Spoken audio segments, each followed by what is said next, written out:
Hello दोस्तों, आज हम बात करने वाले हैं कूलम्स लॉ के बारे में।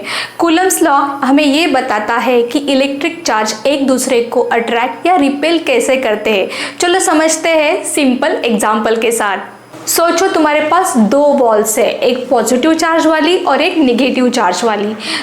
जब तुम उन्हें पास लाते हो तो वो एक दूसरे को खींचती है, मतलब अट्रैक्ट करती है। कूलम कहते हैं कि दो चार्जेस के बीच का फोर्स उनके चार्जेस के प्रोडक्ट के डायरेक्टली प्रोपोर्शनल होता है और उनके बीच का डिस्टेंस का स्क्वायर के इन्वर्सली प्रोपोर्शनल होता है।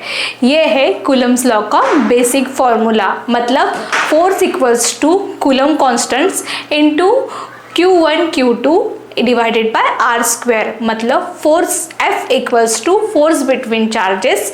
Q1 और Q2 दोनों क्या है? चार्जेस है।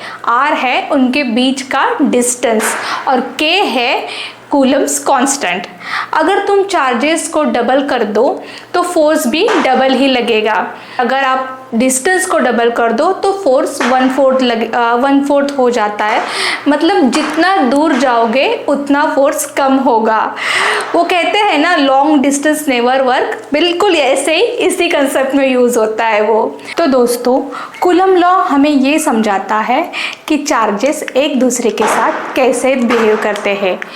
ये कुछ न्यूटन लॉ ऑफ ग्रेविटेशन जैसा है, बस डिफरेंस इतना है, न्यूटन मासेस के लिए था और कूलम चार्जेस के लिए। नेक्स्ट टाइम आपको या आपके किसी दोस्त को करंट लगे तो याद रखना, ये कूलम्स लॉ की मेहरबानी है। Thank you for watching.